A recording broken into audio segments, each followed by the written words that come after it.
नमस्कार दोस्तों, स्वागत है आप सभी साथियों का एक स्मार्ट स्टडी यूट्यूब चैनल पर।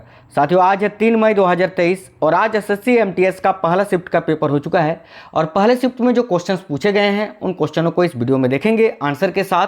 साथियों, हमेशा की तरह इस वीडियो में भी आपको 100% रियल और ऑथेंटिक क्वेश्चन ही मिलेंगे और सारे क्वेश्चन आंसर के साथ जितने क्वेश्चन मुझे मिल पाए हैं वो सारे क्वेश्चन इस वीडियो में आज डिस्कस करेंगे। सभी साथी वीडियो को लाइक जरूर कर दीजिए क्योंकि साथियों आपके एक लाइक से हमें मोटिवेशन मिलता है।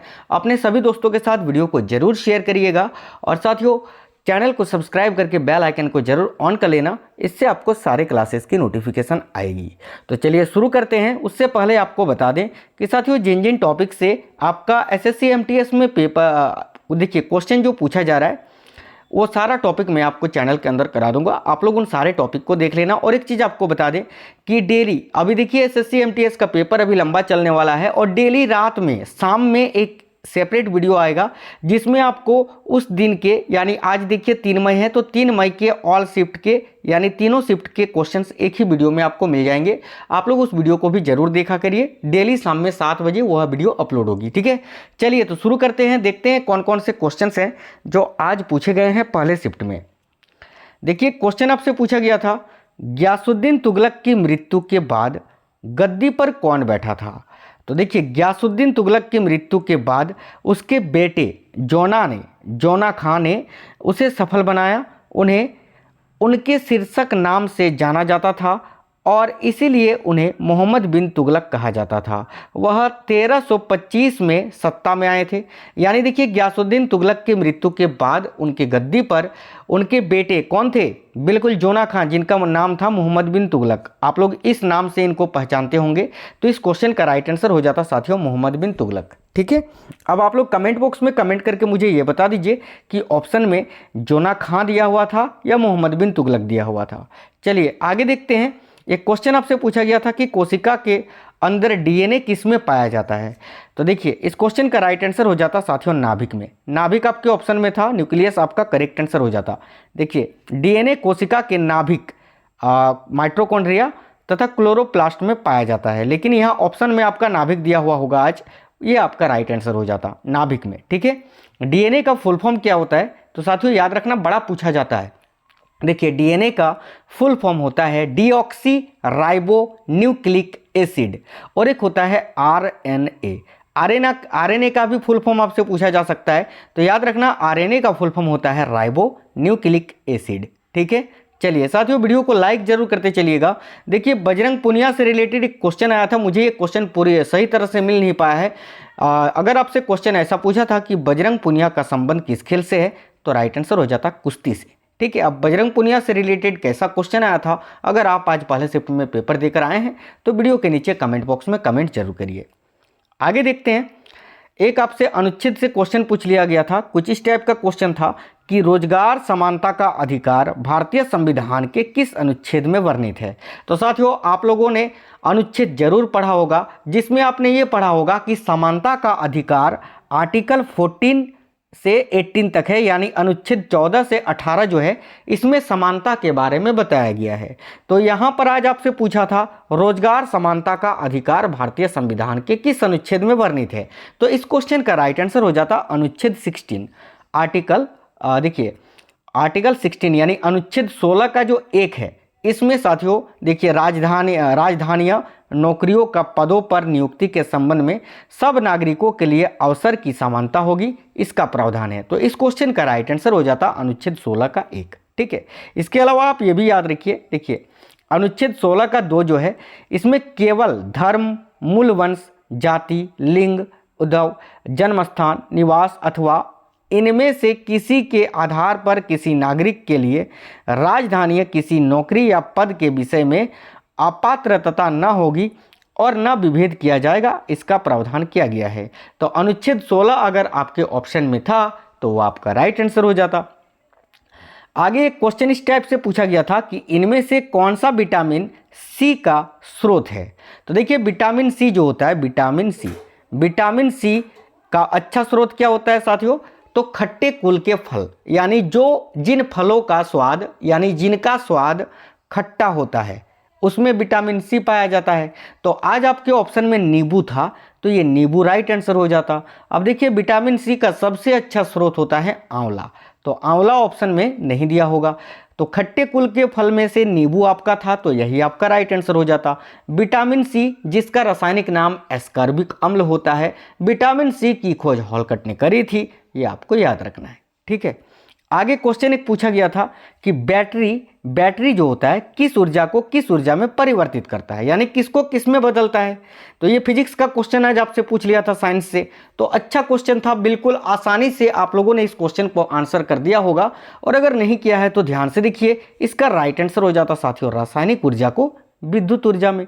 सिंपल सा बात है, देखिए बैटरी में केमिकल होता है, वो क्या करता है, वो साथियों ऊर्जा देता है, विद्युत ऊर्जा देता है ना, तो भाई वो रासायनिक ऊर्जा से विद्युत ऊर्जा में ही तो बदलता है ना, तो राइट आंसर हो जाता है रासायनिक ऊर्जा को विद्युत ऊर्जा में। आगे आपसे क्वेश्चन पूछा गया था जनगणना से रिलेटेड, तो जनगणना से हमेशा से ही आपको क्वेश्चंस देखने को मिल रहे हैं। कल से पेपर स्टार्ट है, कल से लेकर आज तक आपको जनगणना से क्वेश्चन जो आ ही रहे हैं, तो आप लोग जो है इन टॉपिकों को जरूर पढ़ के जाइए। देखिए 2011 की जनगणना के अनुसार सबसे कम लिंगानुपात वाला केंद्र शासित प्रदेश कौन सा है। कुछ इसी टाइप से अगर आपसे क्वेश्चन पूछा था तो इसका आंसर आपका लक्षद्वीप हो जाता। ठीक है, और देखिए अगर आपसे ये पूछे आने वाले शिफ्टों में कि 2011 की जनगणना के अनुसार सबसे कम लिंगानुपात वाला राज्य कौन सा है, तो राइट आंसर आपका हो जाएगा हरियाणा हो जाएगा। और अगर आपसे पूछे सबसे अधिक लिंगानुपात वाला राज्य कौन सा है, तो फिर आपका केरल हो जाएगा। और अगर आपसे पूछे सबसे अधिक लिंगानुपात वाला केंद्र शासित प्रदेश कौन सा है, तो फिर आपका पुदुचेरी आ जाएगा। ठीक है, पुदुचेरी, ये भी याद रखना। चलिए आगे देखते हैं। क्वेश्चन आपसे पूछा गया था बैसाखी किस महीने में मनाया जाता है। तो साथियों आप सभी को पता है कि बैसाखी जो है ये पंजाब राज्य में मनाया जाने वाला त्यौहार है बैसाखी, है ना। तो बैसाखी किस महीने में मनाया जाता है, ये क्वेश्चन आपसे पूछा था। अप्रैल, अक्टूबर, नवंबर ऐसे करके आपका ऑप्शन दिया हुआ था, तो अप्रैल इस क्वेश्चन का आपका राइट आंसर हो जाता। ठीक है, 13-14 अप्रैल को जो है साथियों बैसाखी मनाया जाता है, तो इस क्वेश्चन का राइट आंसर आपका क्या हो जाता, तो अप्रैल हो जाता। ठीक है, आगे आपसे क्वेश्चन पूछा गया था 1862 में भारत का पहला उच्च न्यायालय कहाँ पर स्थापित किया गया था, यह क्वेश्चन पूछा गया था आपसे। तो देख लेते हैं। देखिए वैसे इसका राइट आंसर आपका कोलकाता होगा, आप लोगों ने सही किया होगा, नहीं किया है तो देख लीजिए, इसके बारे में आपको अच्छे से बता देते हैं। देखिए भारत का पहला उच्च न्यायालय कोलकाता में स्थापित किया गया था। इससे पहले फोर्ट विलियम में न्यायिक उच्च न्यायालय कहा जाता था। ठीक है, यह भारतीय उच्च न्यायालय अधिनियम 1861 के तहत जारी किया गया था। इसे औपचारिक रूप से 1 जुलाई 1862 को खोला गया था, यह भी आपको याद रखना है। चलिए आगे देखते हैं। क्वेश्चन आपसे पूछा गया था मेगास्थनीज किसके शासनकाल में भारत आया था। बिल्कुल सिंपल सा क्वेश्चन था, बिल्कुल आज जीएस का लेवल जो है ठीक ठाक रहा है। थोड़ा सा मैथ रीजनिंग में बच्चे फंसे हैं, और इंग्लिश थोड़ा सा, जिनको देखो इंग्लिश सबसे नहीं बनता है, जो बच्चे इंग्लिश पढ़ते हैं उनके लिए ठीक था, बाकी जो लोग मतलब रिसेंटली ऐसे स्पेशली एसएससी के लिए इंग्लिश पढ़ रहे हैं उनके लिए थोड़ा सा टफ हो गया। ठीक है, बाकी जीएस का लेवल बिल्कुल सिंपल था, मैथ रीजनिंग भी आप लोग कर सकते थे। तो देखिए मेगास्थनीज किसके शासनकाल में भारत आया था, तो राइट आंसर चंद्रगुप्त मौर्य हो जाता। मेगास्थनीज के द्वारा एक प्रसिद्ध पुस्तक लिखी गई थी जिसका नाम है इंडिका, आप लोगों ने पढ़ा होगा। ठीक है, याद रखना, आपसे आने वाले शिफ्टों में पूछा जा सकता है।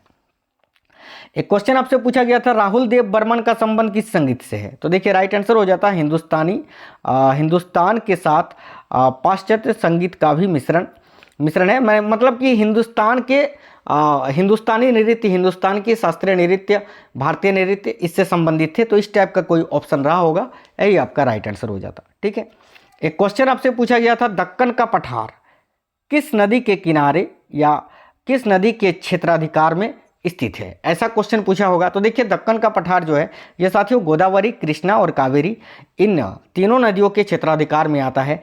तो इसका आज ऑप्शन था कृष्णा नदी, शायद बच्चों ने बताया कृष्णा नदी था सर ऑप्शन में, तो कृष्णा नदी आपका राइट आंसर हो जाता। ठीक है, कृष्णा नदी यही आपका राइट आंसर हो जाता। आगे आपसे और एक खिलाड़ी से रिलेटेड क्वेश्चन पूछा था कि लियोनेल मेस्सी का संबंध किस खेल से है। तो सिंपल सा क्वेश्चन था, आप सभी को पता है कि स्टार फुटबॉलर हैं लियोनेल मेस्सी, रोनाल्डो, इन सभी का नाम आप लोग कैसे भूल सकते हैं। तो लियोनेल मेस्सी यहाँ आपका फुटबॉल राइट आंसर हो जाता साथियों, फुटबॉल से संबंधित है।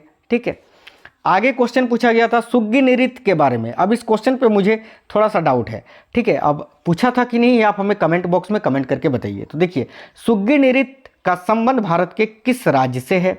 तो देखिए सुग्गी नृत्य की अगर बात करें साथियों तो ये होली के समय, होली जिस टाइम होली होती है ना मार्च में, तो होली के समय ये मनाया जाने वाला एक नृत्य है।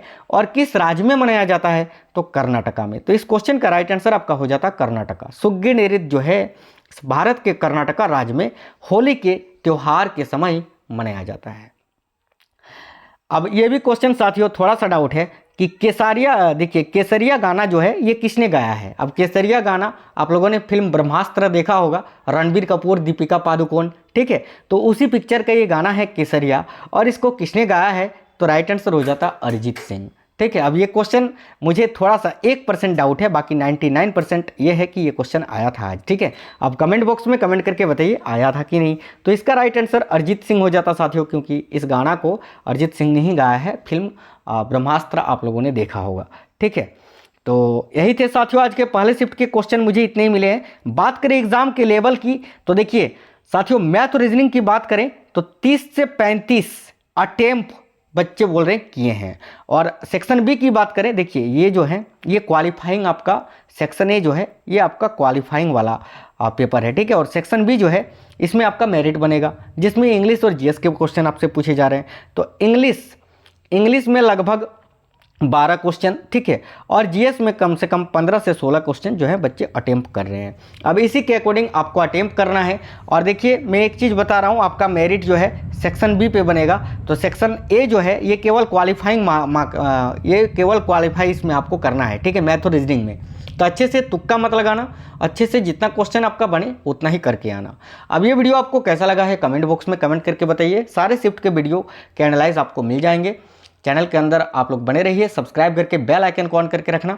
और साथियों रात में पहले, दूसरे और तीसरे शिफ्ट का वीडियो आपको हमेशा की तरह मिल जाएगा, कल भी कर दिए थे, अगर नहीं देखा है तो देख लीजिए। चलिए मिलेंगे अगली वीडियो में, तब तक स्वस्थ रहें। जय हिंद साथियों, वंदे मातरम।